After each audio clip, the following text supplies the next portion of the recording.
Computer fundamentals के बारे में, मतलब कंप्यूटर के बारे में समझेंगे। कंप्यूटर क्या होता है। हमें पता है कि आज के टाइम में कंप्यूटर हर जगह यूज़ हो रहा है, चाहे एजुकेशन हो, चाहे मेडिसिन हो, चाहे रिसर्च हो, चाहे डेवलपमेंट हो, स्टॉक मार्केट, हर जगह कंप्यूटर की इम्पोर्टेंस है।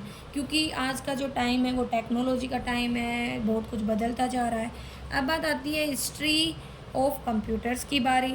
तो जो कंप्यूटर है वो ड्राइव हुआ है ग्रीक वर्ड कंप्यूट से, जिसका मतलब होता है कैलकुलेट करना, कैलकुलेशन करना। ठीक है, जो पुराना टाइम था उसमें सिर्फ कंप्यूटर का यूज़ मैथमेटिकल कैलकुलेशंस के लिए होता था, और उस टाइम पे ना इसके पास कोई स्टोरेज होती थी ना प्रोसेसिंग। लेकिन अब कंप्यूटर सारे काम कर सकता है, प्रोसेसिंग भी है, स्टोरेज भी है। ठीक है, तो कंप्यूटर क्या है, एक इलेक्ट्रॉनिक डिवाइस है जो इनपुट रिसीव करती है यूज़र से। इनपुट मतलब इंस्ट्रक्शंस रिसीव करती है यूज़र से, फिर उन इंस्ट्रक्शंस पर काम करती है, प्रोसेसिंग करती है और हमें डिजायर्ड रिजल्ट देती है। तो इसी तरीके हम कह सकते हैं कि कंप्यूटर सिस्टम में क्या क्या आता है, input devices, processor, output devices, memory unit या अदर इलेक्ट्रिकल कंपोनेंट। ठीक है, जो कंप्यूटर को कन्वर्ट करता है डाटा को किसमें, इंफॉर्मेशन में। अब बात आती है भाई, पहले ही जो हम बात करें कंप्यूटर के एरिया में, फील्ड में, तो सबसे पहले आया था अबेकस। अबेकस डेवलप किया गया था चाइनीज़ पीपल्स के द्वारा। ठीक है, और जो ये अबेकस होता है ये एक वुडन शेप का, मतलब वुडन फ्रेम की डिवाइस होती थी, और इसको ना अरेबिक वर्ड में अबेक बोलते थे।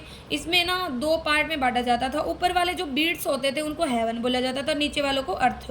हेवन की वैल्यू 5 होती थी और अर्थ की वैल्यू 1 होती थी। ठीक है, फिर आया पास्कल, या पास्कल को या पास्कलाइन बोल देते हैं, नेपियर बोन मशीन। जो पास्कल कैलकुलेटर था, कहता है कि वो 1642 में बेलेज पास्कल के द्वारा दिया गया था, जो एक फ्रेंच मैथमेटिशियन था। ठीक है, इसने एक सेमी कैलकुलेटिंग डिवाइस जिसे हम पास्कलाइन बोलते हैं उसको डेवलप किया था। जो गाड़ियों में एक इंस्ट्रूमेंट होता है ना, स्पीड वगैरह, डिस्टेंस वगैरह को मेजर करने के लिए, उसी तरह इसमें एक ओडोमीटर होता था। ठीक है, ओडोमीटर मतलब जो एक इंस्ट्रूमेंट होता है जो मेज़र करता है डिस्टेंस को, जो ट्रैवल की गई है किसी भी व्हीकल के द्वारा, कार वगैरह के द्वारा। जो पास्कलाइन कैलकुलेटर होता था वो पहला फंक्शनल कैलकुलेटर था। ठीक है, जिसमें व्हील्स और गियर्स होते थे। कैसे, देखो, एक पुराने टाइम में फ़ोन आता था, जैसे उसमें ऐसे हम, मतलब एक पहिया होता, उसको ऐसे घुमाया, फिर नंबर डायल करते थे ऐसे। ठीक है, एक मतलब नंबर लिखे होते थे 1 2 3 4 5 6 7 इस टाइप से, और हर डिजिट को घुमाना पड़ता था ऐसे। ठीक है, तो वैसे इसमें गियर्स होते थे। ठीक है, और इसमें 8 मूवेबल डायल होते थे ये, और उनके अंदर 0 से 9 तक नंबर लिखे होते थे। ठीक है, फिर है नेपियर बोन 1614 में, जो स्कॉटिश मैथमेटिशियन जॉन नेपियर ने इन्वेंट किया था। ठीक है, ये एक कैलकुलेटिंग डिवाइस थी जिसे हम नेपियर बोन्स बोलते हैं। ये एक स्मॉल डिवाइस थी जो किससे बनी थी, रोड्स। इसमें ऐसी रोड होती थी, ठीक है, जिन पे मल्टीप्लिकेशन टेबल क्रिएट होती, जैसे 2 2 4 2 6 2 4 2 ऐसे। ठीक है, 3 6 3 3 9 4 4 8 7 12 इस टाइप से। तो जॉन नेपियर ने ना 11 रोड्स का यूज़ किया था। कितनी, 11 रोड्स का, जिन्हें हम बोन्स बोलते हैं। उनके ऊपर नंबर होते थे। जॉन ने कंट्रीब्यूट किया था अल्गोरिथम के डेवलपमेंट के लिए भी, और इसने इन्वेंट किया था मल्टीप्लिकेशन एंड डिवीजन को, मतलब उसको ईजी बना दिया था, आप आसानी से मल्टीप्लाई और डिवाइड कर सकते थे। फिर आई लेप्टनीज मशीन। लेप्टनीज कहते हैं, जो जर्मन मैथमेटिशियन एंड फिलोसोफर गोटेफ्राइड विल्मन वोन लेप्टनीज थे, उन्होंने इम्प्रूव की पास्कलाइन कैलकुलेटर को, इन्वेंट की एक मशीन जो परफॉर्म कर सकती थी क्या क्या, जोड़ भी कर सकती थी, घटा भी कर सकती थी, मल्टीप्लाई और डिवाइड भी कर सकती थी। ठीक है, इसे बोलते हैं हम लेप्टनीज मशीन, और किसके द्वारा दी गई थी, गोटफ्राइड विल्हम के द्वारा, जो जर्मन का मैथमेटिशियन था। फिर इसके बाद आया डिफरेंस इंजन। डिफरेंस इंजन किसके द्वारा दिया गया था, चार्लेस बबेज के द्वारा, जो प्रोफेसर थे मैथमेटिक्स के कैम्ब्रिज यूनिवर्सिटी में। 1822 में चार्लेस बबेज ने एक कैलकुलेटिंग मशीन डेवलप की थी मैथमेटिकल टेबल्स को कंपाइल करके, जिसे हमने बोला था डिफरेंस इंजन।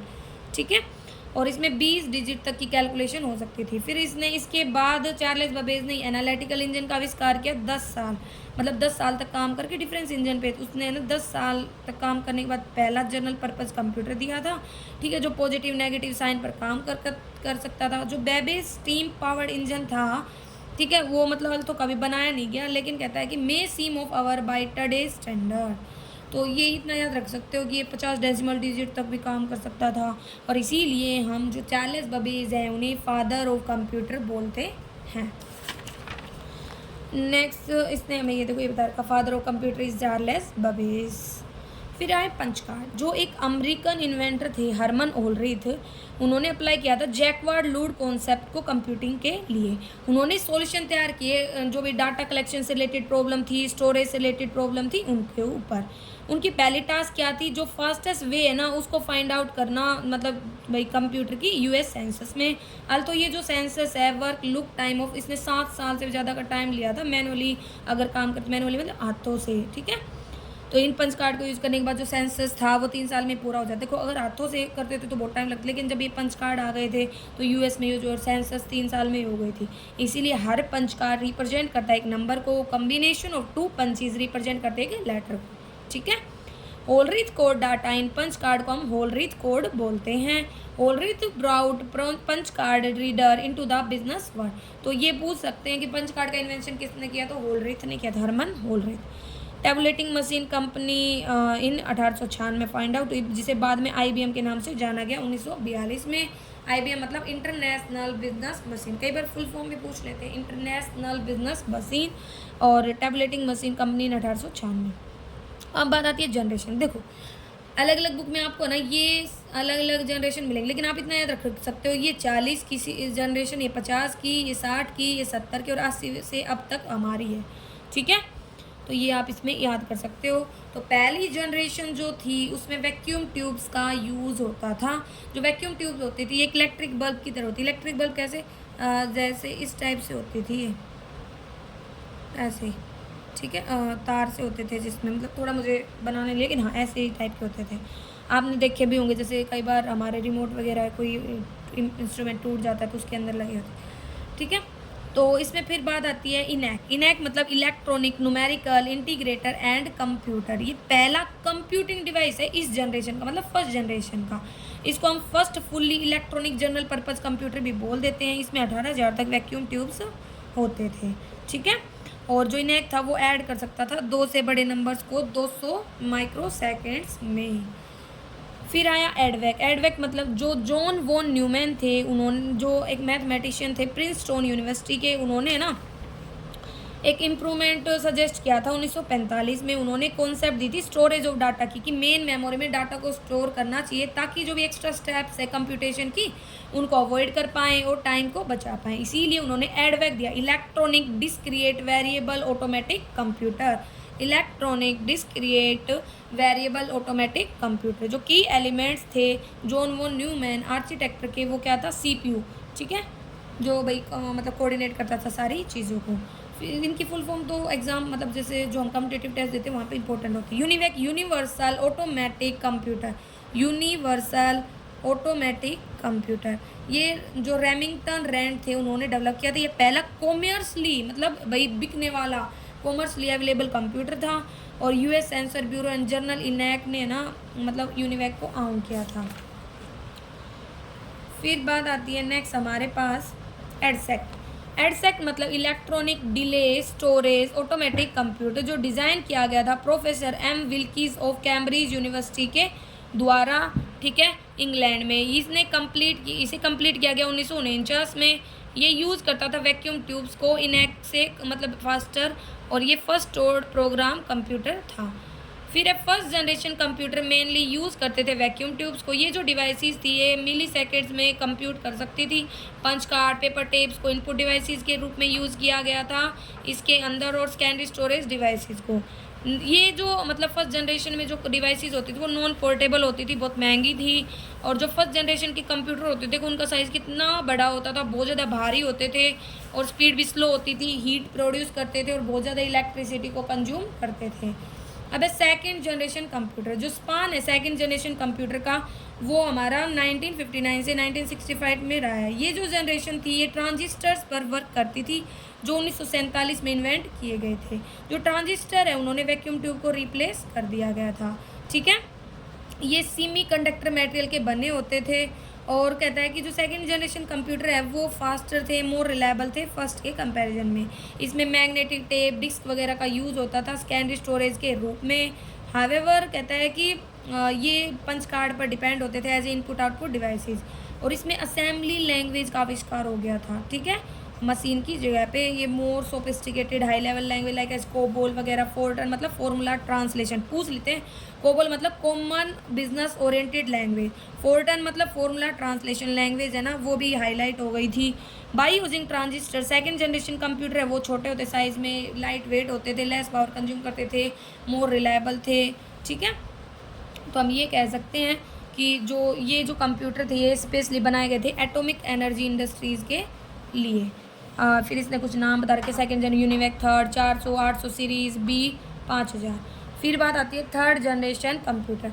जैक किल्बी एक इंजीनियर थे जिन्होंने आईसी इंटीग्रेटेड सर्क्यूट्स को 1958 में डेवलप किया गया था, क्योंकि जो थर्ड जनरेशन थी उसमें इंटीग्रेटेड सर्क्यूट्स का यूज़ होने लग गया था। We can also call these chips as hallmark of this generation, इनको हम हॉलमार्क बोल सकते हैं इस जनरेशन का। जो आईसी थी वो थर्ड जनरेशन में यूज़ होती थी। अब जो कंप्यूटर है बहुत ज़्यादा फास्टर हो गए थे सेकंड के कंपैरिजन में भी। जो ये चिप थी ये मतलब है ना साइज़ में बहुत छोटी थी और लो टॉप इलेक्ट्रॉनिक कंपोनेंट्स को कवर करती थी। जो ये कंप्यूटर थे ये 4 मिलियन करैक्टर को स्टोर कर सकते थे, 100 नैनोसेकेंड की स्पीड से काम कर सकते थे।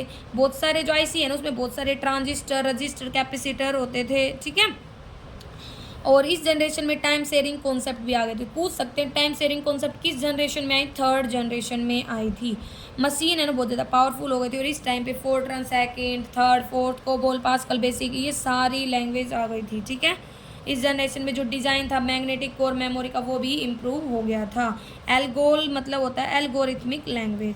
नए इनपुट आउटपुट डिवाइसेस है वो भी आ गए थे मार्केट में, optical scanner, magnetic character reader, video display, graphic folder वगैरह। अब एग्जाम्पल है थर्ड जनरेशन के system 360, system 370, PDP, IBM 360, 370 series. Next है फोर्थ जनरेशन कंप्यूटर। इसमें भी आईसी का यूज हुआ था, लेकिन क्या नाम था? Very large scale integrated circuits. ठीक है, तो इसे हम squeeze 100 of 1000 of components on a single chip.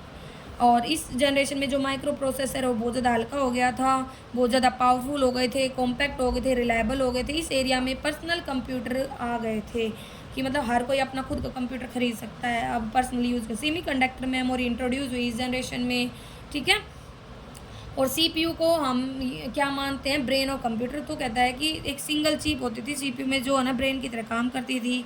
ठीक है, ये VLSI है, very large scale integrated circuits. फिर ये language C++, ADA programming language, Mac DOS, Windows capture वगैरह। फिर आई फिफ्थ में यूज़ होती है ultra large scale integrated circuits.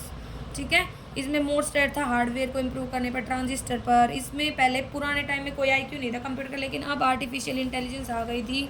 ठीक है, तो अब प्रेजेंट की बात करें तो आर्टिफिशियल इंटेलिजेंस पे डिपेंड करते हैं। जो आर्टिफिशियल इंटेलिजेंस है वो दिया गया है जॉन मैकार्थी के द्वारा 1956 में। ठीक है, तो इसमें एक एग्जांपल दे रखा है जो डीप कंप्यूटर एक सुपर कंप्यूटर है जिसने ना वर्ल्ड चेस चैंपियन को हटा दिया था मई 1997 में एक चैंपियनशिप में चेस की। अब एक कंप्यूटर की डेफिनेशन, तो कंप्यूटर का एक इलेक्ट्रॉनिक डिवाइस है जो रिसीव करता है इनपुट यूजर से, उस पर प्रोसेसिंग करता है और हमें आउटपुट देता है। कंप्यूटर के जो सिस्टम होता है, स्ट्रक्चर होता है, उसमें इनपुट होता है, प्रोसेसिंग होती है और आउटपुट होता है। ठीक है, मेमोरी यूनिट्स आती हैं या अदर इलेक्ट्रॉनिक कंपोनेंट्स वगैरह आते हैं।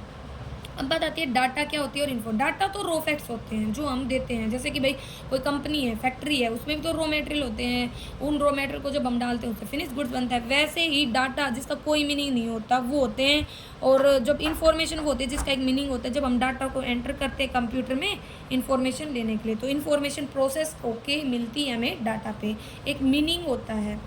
ठीक है, कंप्यूटर बहुत ज़्यादा अमाउंट ऑफ इन्फॉर्मेशन को स्टोर कर सकता है, हम रिट्रीव कर सकते हैं इन्फॉर्मेशन जब भी हमें ज़रूरत हो।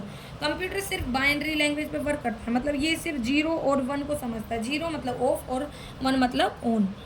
जो कंप्यूटर है वो यूज़ कर सकता है बहुत सारी टास्क को, कैलकुलेशन कर सकता है, ठीक है, गेम्स खेल सकता है और म्यूजिक सुन सकते हैं हम कंप्यूटर पे, इंटरनेट पर भाई ब्राउज कर सकते हैं, चीज़ों को ढूंढ सकते हैं, मैनेज कर सकते हैं, डाटाबेस, बैंकिंग में, हर जगह हम कंप्यूटर का यूज़ कर सकते हैं आज के टाइम में। अब है मॉडल एंड फंक्शनिंग और डिजिटल का मॉडल यही है, input, process and output. Input मतलब इंटर करना, डाटा, इंस्ट्रक्शंस देना कंप्यूटर को। प्रोसेस होता है इनपुट मिलने के बाद, जो इनपुट होते हैं उनको आउटपुट में कन्वर्ट किया जाता है, तो उसके ऊपर क्या होती है, प्रोसेसिंग। प्रोसेसिंग मतलब उस पर अर्थमेटिक एंड लॉजिक ऑपरेशंस को परफॉर्म किया जाता है, addition, subtraction, multiplication, comparison. Output processing के बाद जो यूज़र इन्फॉर्मेशन रिसीव करता है उसे बोलते हैं आउटपुट, जो मीनिंगफुल होती है, जो हमें समझ में आती है, किसकी हेल्प से, मॉनिटर, प्रिंटर, स्पीकर। स्टोरेज कहता है कि एक प्रोसेस होता है डाटा को सेव करने का, टेम्पररी मेमोरी में या परमानेंट मेमोरी में।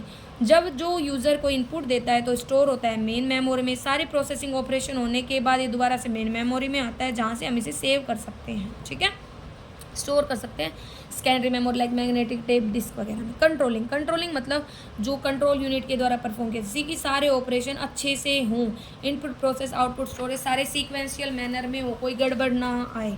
अब है कंप्यूटर के फीचर, तो कंप्यूटर की अच्छी स्पीड होती है, ये नैनो सेकेंड्स के हिसाब से काम कर सकता है। एक्यूरेसी मतलब कंप्यूटर में अगर आपने इनपुट सही डाला है तो सही ही रिजल्ट देगा, इंसानों की तरह एरर नहीं करता। लेकिन हाँ, इसमें अगर आपने इंस्ट्रक्शन गलत दिए हैं तो गलत रिजल्ट आएंगे। इसीलिए ये किस प्रिंसिपल पर काम करता है, GIGO, garbage in garbage out. जैसा इनपुट दोगे वैसा ही रिजल्ट मिलेगा। इसकी स्टोरेज कैपेसिटी बहुत ज़्यादा हाई होती है, ये 1 टेराबाइट तक डाटा को स्टोर कर सकता है। डिलीजेंस मतलब ये कभी नहीं थकता, ठीक है, ये बहुत सारे टास्क को सेम एक्यूरेसी से लंबे समय तक करते रह सकता है, बिना बोर हुए, बिना थके हुए। वर्सेटाइल मतलब एक टाइम पर ये बहुत सारी टास्क कर सकता है।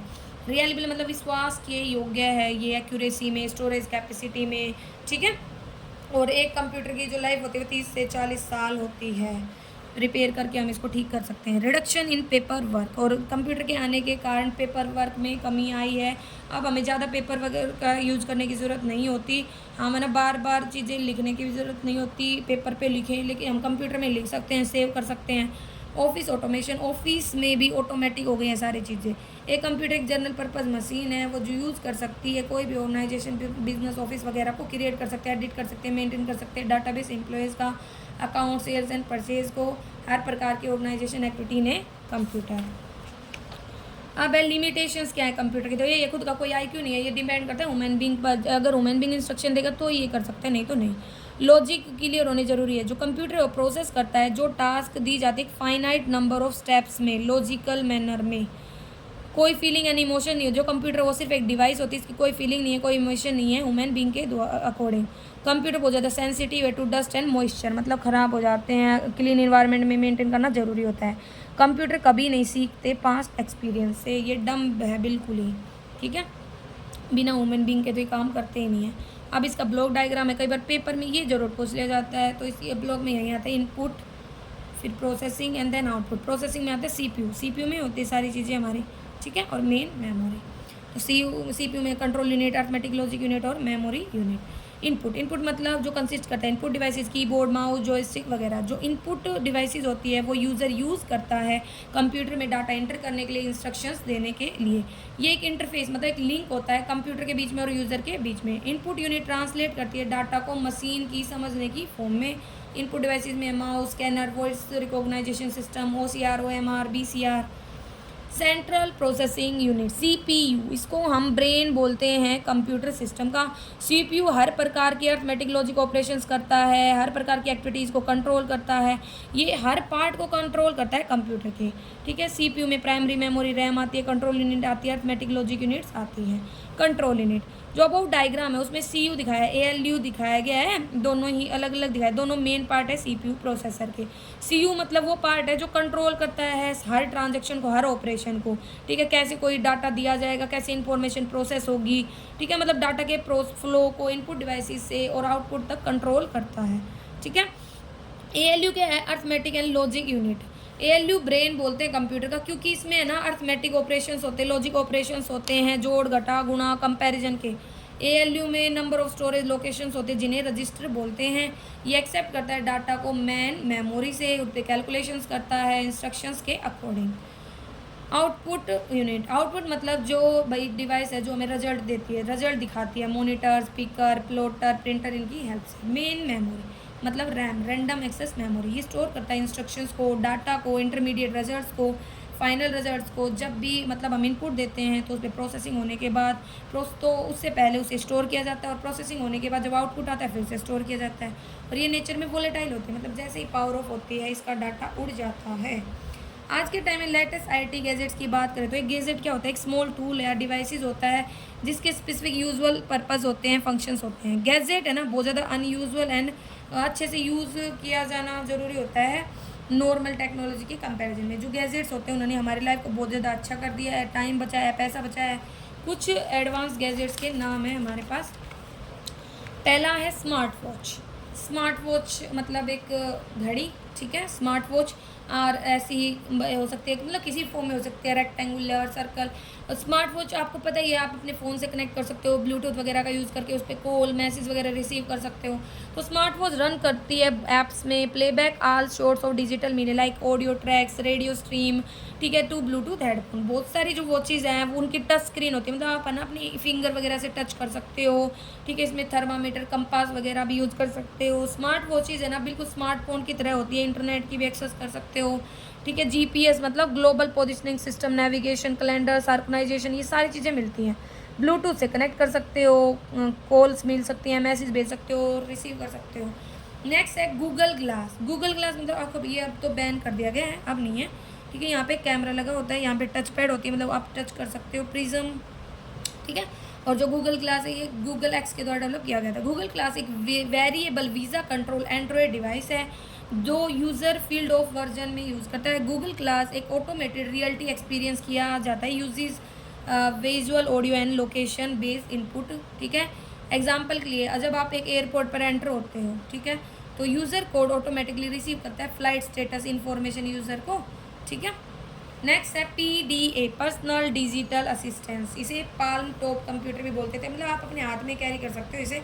तो पर्सनल डिजिटल असिस्टेंस एक हैंड हेल्ड, मतलब हाथ में रखे जाने वाला कंप्यूटर जो फिट हो सकता है आपकी हथेली पर ही, ठीक है, जो हेल्प करता है कलेक्ट करने में, सर्च करने में, इंफॉर्मेशन को फाइल प्रोग्राम के रिगार्डिंग। जो PDS है इसको हम रेफर कर सकते हैं पाल्म टॉप हैंड कंप्यूटर या पॉकेट कंप्यूटर, ठीक है। फिर बात आती है ड्रोन कैमरा। ड्रोन मतलब जो हवा में उड़ता है, मतलब जो सारी चीज़ों को रिकॉर्ड वगैरह कर सकता है।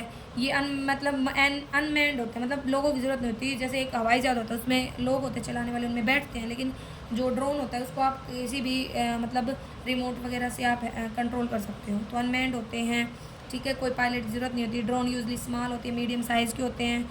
ये इन्हें हम फ्लाइंग रोबोट भी बोल देते हैं क्योंकि ये कैरी करते हैं वाइड रेंज ऑफ टास्क को, ठीक है। स्टेल्थ मिलिट्री जो ऑपरेशन है वहाँ पे यूज़ किए जाते हैं भाई। जैसे भाई जहाँ पे खतरा हो वहाँ पे खाना वगैरह पहुँचाने में भी ड्रोन बहुत हेल्पफुल होते हैं। रिमोट वगैरह की हेल्प से कंट्रोल होते हैं, ठीक है। रिमोटली हम इनको भेज सकते हैं, कंट्रोल कर सकते हैं, ठीक है। कैमरा लगा होता है, global positioning system, GPS navigation system, सारी चीज़ें इसमें होती हैं। अबे pen with camera, pen normally वैसे ही होता है जैसे हमारा नॉर्मल पेन है, लेकिन क्या होता है इधर एक हिडन कैमरा वगैरह लगा दिया जाता है। सिंपली पुट ए पेन एक ऑर्डिनरी पेन होता है, बस इसमें हिडन डिजिटल कैमरा होता है जो ना मतलब छुपा हुआ होता है, ठीक है। शर्ट पॉकेट वगैरह में आप इसको लगा के रख सकते हो। टैबलेट PC, टैबलेट सुना है ना, टैबलेट मतलब फ़ोन की तरह ही होता है, लेकिन क्या होता है साइज़ में बड़ी होती है, पतली होती है। एक टैबलेट एक वायरलेस पोर्टेबल पर्सनल कंप्यूटर होता है जिसके टच स्क्रीन इंटरफेस होता है, मतलब टच कर सकते हैं मोबाइल की तरह। जो टैबलेट होता है ये स्मॉलर होता है नोटबुक कंप्यूटर से, लेकिन स्मार्टफोन से बड़ा होता है। Most common type of tablet है स्लेट स्टाइल, मतलब स्लेट की फॉर्म में होता है। Apple iPad, Microsoft surface, Amazon Kindle fire. जो एक्सटर्नल कीबोर्ड है वो अवेलेबल होते हैं मोस्ट स्टेट स्टाइलस टैबलेट्स के लिए। सम कीबोर्ड फंक्शन करते हैं as docking station for devices. ये जो टैब्स हैं ये वर्क करते हैं एंड्रॉयड पर, Apple iOS, window based operating system वगैरह। नेक्स्ट है लैपटॉप एंड नोटबुक। तो एक नोटबुक एक extremely light weight personal computer notebook computer होता है, वेट में कम होता है, ठीक है, 6 पाउंड से भी कम होता है जैसे लैपटॉप। और है ना मतलब ये कहीं भी ब्रीफ केस वगैरह में आसानी से आ सकता है। फ्लैट पैनल टेक्नोलॉजी पर बेस होता है, लाइट वेट होता है, कहीं भी कैरी कर सकते हैं आसानी से, ठीक है, मतलब कोई दिक्कत नहीं आती इनको हमें कैरी करने में। फिर ये ज़्यादा बल्कि भी नहीं होते। डिस्प्ले स्क्रीन है, लैपटॉप स्मॉल होती है, नोटबुक कंप्यूटर भी बोल देते हैं। स्मार्ट बैंड, स्मार्ट बैंड मतलब जो हाथ में हम बांध सकते हैं। स्मार्ट बैंड को स्मार्ट ब्रेसलेट या कनेक्टेड ब्रेसलेट भी बोल देते हैं। ज़्यादातर केसेस में सिंपल फॉर्म में होता है। मेन फंक्शन क्या है, ट्रैक करना, एनालाइज करना, मतलब आपने पूरे दिन में क्या किया, ठीक है। मोस्ट स्मार्ट बैंड से ना पेडोमीटर, मतलब पैरों को भी कितनी स्टेप्स आप चले, कितने किलोमीटर चले उसको सेंस करते हैं। फिर है ब्लूटूथ स्पीकर। ब्लूटूथ स्पीकर एक टाइप ऑफ वायरलेस स्पीकर होता है जिसका एम होता है इंप्रूव करना convenience and comfort of listening to music और वॉचिंग वीडियो। अब कंप्यूटर के यूजेस, ये तो आप समझ ही सकते हो, आज की लाइफ में कंप्यूटर का हर जगह यूज है। ऐसा कोई फील्ड नहीं है जहाँ पे कंप्यूटर का यूज़ ना हो। जैसे एजुकेशन में है तो कंप्यूटर का एजुकेशन में कैसे यूज़ है भाई, आज के टाइम में आप ना अपनी क्लासरूम को इफेक्टिव बना सकते हो, प्रोजेक्टर वगैरह का यूज़ कर सकते हो, इमेज क्लिप वगैरह, वीडियो वगैरह, मल्टीमीडिया, ऑनलाइन एजुकेशन दे सकते हो। अब आप ये वीडियो देख रहे हो, ये तो ऑनलाइन का ही एक हिस्सा है, ठीक है। रिसर्च वर्क में हेल्प करता है, जो भी बच्चे हैं कॉलेज यूनिवर्सिटी में पीएचडी का वर्क करते हैं, असाइनमेंट्स बनाते हैं, तो उनको उनकी भी हेल्प करते हैं नॉलेज बढ़ाने में। वो कंप्यूटर पर सर्च कर सकते हैं इन्फॉर्मेशन वगैरह को, और नई नई फील्ड खोलता है एजुकेशन के लिए, जैसे IT training, hardware, web designing, networking. और ऐसे ही कंप्यूटर की मेडिकल में बात करें, मतलब जो चिकित्सा का क्षेत्र है हमारा, हॉस्पिटल के एडमिनिस्ट्रेशन में, अच्छे से कंट्रोल में, ठीक है, रिकॉर्ड करने में, मेडिकल हिस्ट्री, कितने पेशेंट्स आए, कितनों का ट्रीटमेंट हुआ, वो सारे रिकॉर्ड करने में, फैक्ट्स वगैरह को, सजेस्टेड मेडिसिन को, उनके प्रॉपर रिकॉर्ड में। मॉनिटरिंग सिस्टम, जैसे आजकल बड़ी बड़ी मशीनें होती हैं, कोई भी बीमारी डायग्नोज करनी हो, ऑपरेशन वगैरह करना हो, ब्लड प्रेशर मापना हो, ब्रेन वगैरह की डिजीज़, हार्ट बीट वगैरह को मापना हो, तो मशीनों को मतलब मशीनें हैं ना, वो हेल्प करती हैं बहुत सारी बीमारियों को मॉनिटर करने में। लाइफ सपोर्ट सिस्टम, मतलब ये हेल्प करती है डिसेबल्ड लोगों की, जैसे बहुत सारी डिवाइसेज है, जैसे जो बहरे लोगों को कान में लगा देते हैं, सुनते हैं उन्हें, ठीक है। डायग्नोस्टिक ऑफ डिजीज, मतलब बीमारियों का पता लगाना। बहुत सारे जो सॉफ्टवेयर है वो अवेलेबल हैं स्टोर करने के लिए डाटा को, अलग अलग डिजीज़ के बारे में, सिम्टम्स के बारे में, कि भाई ये सिम्टम हुआ तो ये बीमारी होगी, ठीक है। अब इंटरटेनमेंट, इंटरटेनमेंट मतलब मस्ती के लिए तो गाने सुन सकते हो आप किसी भी प्रकार का गाना कभी भी सुन सकते हो, किसी भी टाइम, किसी भी एल्बम का जो नया लॉन्च हुआ है। लेकिन आज के टाइम में ना जो भी कंपनीज होती हैं उनको रेवेन्यू कम हो रहा है, क्यों? क्योंकि लोग इलीगली डाउनलोड कर लेते हैं, जैसे टेलीग्राम, तो मेन एग्जाम्पल है आज के टाइम मूवी वगैरह के। इसमें गेम्स खेल सकते हो आप कंप्यूटर में, ठीक है, बहुत सारी कीबोर्ड, जॉयस्टिक, कंट्रोलर वगैरह का, बहुत सारी पेरिफेरल डिवाइसेज है जिनका यूज़ करते हैं। टेलीविजन एंड मूवी वगैरह देख सकते हैं हम, कीबोर्ड मतलब जो भी हमारा लैपटॉप होता है, पीसी होता है। आर्ट मतलब पेंटिंग, पिक्चर, पोइट्री, ये भी इजी अच्छे तरीके से हम कर सकते हैं कंप्यूटर की हेल्प से। अब है बैंकिंग, बैंकिंग मतलब बैंकिंग सेक्टर, जहाँ पे हम पैसे जमा करवा सकते हैं, ले सकते हैं। तो जो बैंकिंग सेक्टर का रिवोल्यूशन है वो कंप्यूटराइजेशन के कारण ही आया है। जब से कंप्यूटर सिस्टम आया है तो बैंकिंग है ना वो इंक्रीज़ हो गई है बहुत ज़्यादा। आज के टाइम में आप देखते हो यूपीआई हर किसी की दुकान पे, गूगल पे यूपीआई, क्यों? क्योंकि इंटरनेट बैंकिंग आ गई है, ठीक है। एटीएम है, हम कभी भी पैसा निकाल सकते हैं, हमें बैंकों की लाइन में लगने की ज़रूरत नहीं होती है। बैंक है वो कस्टमर की नीड के बारे में जानते हैं, उनके इंटरेस्ट के बारे में जानते हैं, कंपटीशन बढ़ गया है।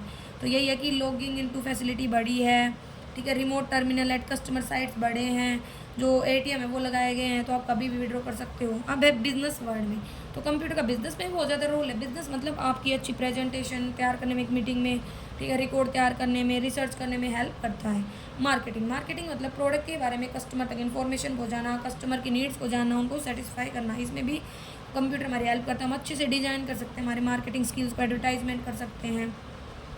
स्टॉक एक्सचेंज मतलब जहाँ पे शेयर्स में डील होती है। ट्रेडिंग जो सिस्टम है स्टॉक एक्सचेंज मार्केट का, वो कन्वर्ट हो गया डीमेटलाइज, मतलब डीमेट फॉर्म में, ऑनलाइन हो गया। पहले क्या होता है, शेयर पेपर वर्क होता था, लेकिन अब क्या होता है, ऑनलाइन सारा सिस्टम है, ठीक है। और इंजीनियरिंग डिज़ाइन में बात करें तो कंप्यूटर वाइडली यूज़ होता है इंजीनियरिंग पर्पज़ के लिए भी। मेजर एरिया है कंप्यूटर एडेड डिज़ाइन, जो क्रिएशन एंड मॉडिफिकेशन करते हैं इमेज का। इसमें कुछ फील्ड है like as structural engineering, industrial engineering, architectural engineering. फिर है कंप्यूटर का गवर्नमेंट के लिए यूज़, तो गवर्नमेंट के लिए बहुत सारे बजट बनाने में, sales tax department, income tax department, male female ratio को ध्यान रखने के लिए, कंप्यूटराइजेशन, वोटर लिस्ट को तैयार करने के लिए, ड्राइविंग लाइसेंस सिस्टम का computerisation, PAN card, weather forecasting. घर पे कैसे यूज़ होता है, बिजनेस थ्रू होम, आप घर पर बैठ कर काम कर सकते हो अपने लैपटॉप पीसी से। जैसे कोरोना टाइम में तो बहुत ज़्यादा यूज़ हुआ था, घर से काम कर पाए थे, और होम बजट वगैरह तैयार करने के लिए। अब है कंप्यूटर के हार्डवेयर के बारे में। तो हार्डवेयर क्या होता है, हार्डवेयर वो डिवाइसेज है जिनको हम टच कर सकते हैं, देख सकते हैं।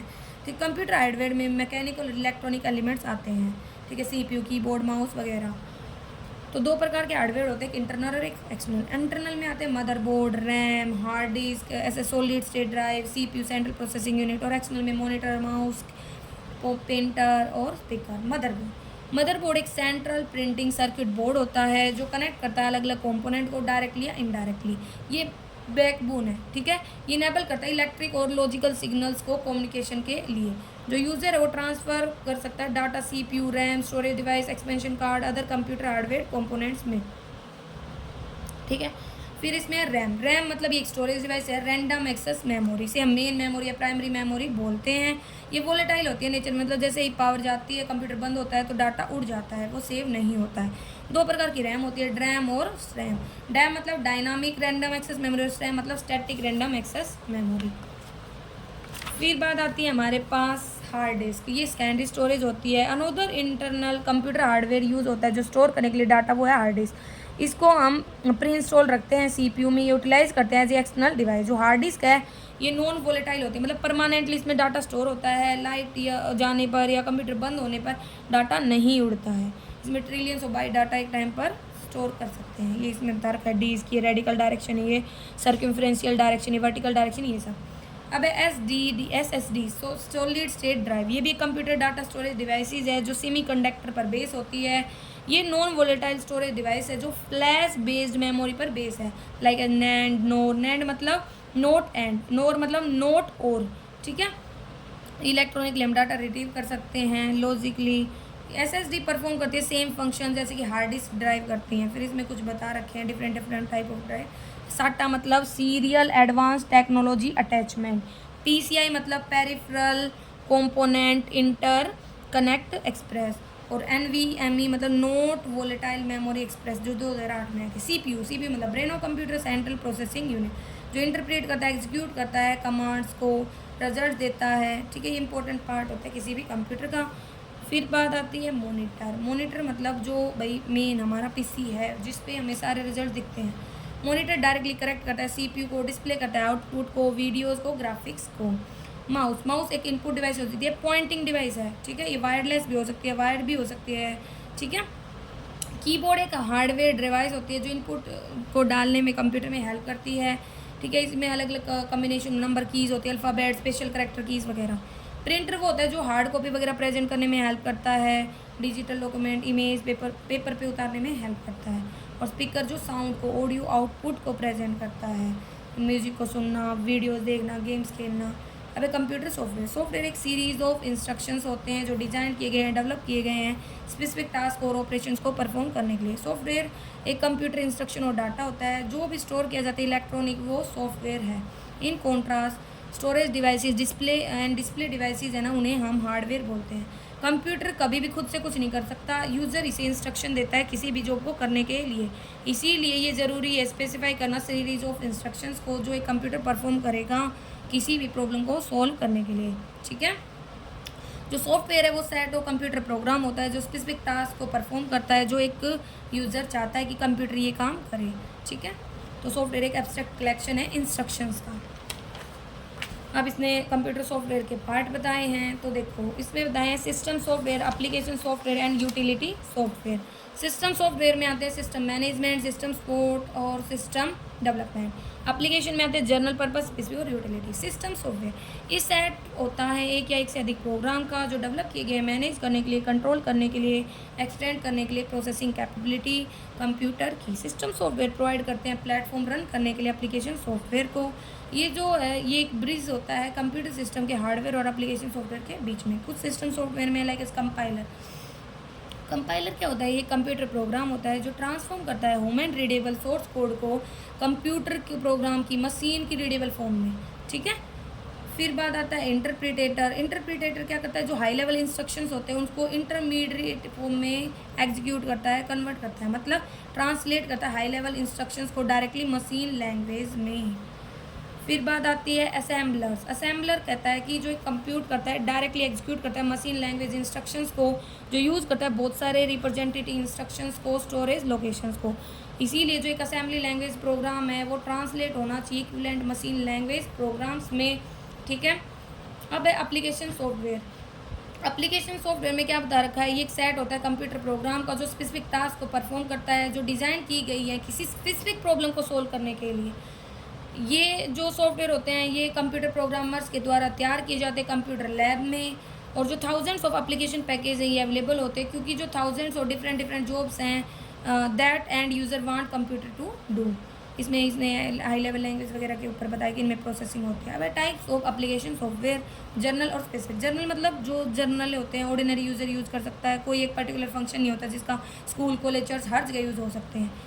ठीक है, इसको हम ऑफ द सेल पैकेज बोल देते हैं। फिर स्पेशल, जो किसी स्पेशल काम के लिए, जैसे मौसम की फोरकास्टिंग करनी है, रेलवे टिकट वगैरह के लिए है, अकाउंटिंग, सो इन्वेंट्री, प्रोडक्शन, ये सब एग्जाम्पल है एप्लीकेशन के। वर्ड प्रोसेसिंग, मतलब जैसे वर्ड प्रोसेसिंग के लिए ना होता है MS वर्ड वगैरह, लाइक एडिटिंग करना, व्यू करना, फॉर्मेट करना, मैनिपुलेट करना, टेक्स्ट, प्रिंटिंग, डॉक्यूमेंट वगैरह। Word processing one of the popular application है जो पर्सनल कंप्यूटर में यूज़ होता है। क्रिएट करना, एडिट करना, सेव करना, प्रिंटिंग, डॉक्यूमेंट को कॉपी करना, पेस्ट करना, मूव करना, फॉर्मेटिंग करना, टेक्स्ट की क्रिएट करना, एडिट करना, टेबल इंसर्ट करना, एलिमेंट वगैरह। फिर है स्प्रेडशीट सॉफ्टवेयर। स्प्रेडशीट एक कंप्यूटर प्रोग्राम होता है, ऑफन यूज़ किया जाता है स्टोर करने के लिए न्यूमेरिक डाटा को टेबुलर फॉर्म में। इन शॉर्ट कहे तो एक फाइल होती है जो रोज एंड कॉलम से बनी होती है। स्प्रेडशीट मतलब एक्सेल, ठीक है, जिसमें रोज एंड कॉलम होते हैं ऐसे। फिर बात आती है हमारे पास के जो स्प्रेडशीट होती है वो एक टूल होती है जो चार्ट वगैरह बनाने में हेल्प करता है, डाटा तैयार करने में हेल्प करता है। डाटाबेस सॉफ्टवेयर, एक डाटाबेस एक लार्ज कलेक्शन होता है डाटा का जो इंटर होता है कंप्यूटर सिस्टम में, स्टोर करता है फ्यूचर यूज़ के लिए। जो कंप्यूटराइज इन्फॉर्मेशन होती है डाटाबेस में ऑर्गेनाइज होती है, शो दैट जो पार्ट्स हैं जो मतलब कुछ कॉमन रखते हैं उनको हम रिट्रीव कर पाएँ ईजीली। इसमें आते हैं 4 task: database development, database interrogation, database management, add, delete, update वगैरह। अब यूटिलिटी, यूटिलिटी मतलब जो स्पेसिफिक टास्क होती हैं जो रिलेटेड है मैनेजमेंट हो कंप्यूटर फंक्शन से, रिसोर्स से, फाइल से, ठीक है। अब introduction, CPU central processing unit हम पढ़ ही चुके हैं, जो ब्रेन होता है जो सारे काम करता है, अर्थमेटिक, लॉजिक, ऑपरेशंस वगैरह। इसमें 2 स्टेजेस होती हैं, एक तो फैच एग्जीक्यूट साइकिल, एक डिकोड एग्जीक्यूट। फैच मतलब जो प्रोसेसर है वो फैच करता है इंस्ट्रक्शन को मेमोरी से, डिकोड करता है, एग्जीक्यूट करता है इंस्ट्रक्शन को, ठीक है, मूव करने से पहले नेक्स्ट में। और डिकोड मतलब जो प्रोसेसर होता है फर्स्ट डिकोड करता है इंस्ट्रक्शंस को, ठीक है, एग्जीक्यूट करने से पहले। फिर एक कंट्रोल यूनिट होती है जो सारी चीज़ों को कंट्रोल करती है स्टेप बाय स्टेप। फिर वही है एडिशन, सब्ट्रैक्शन, मल्टीप्लिकेशन। फिर मेमोरी यूनिट जो डाटा को स्टोर करती है। तो ये हमारा चैप्टर था। Thank you.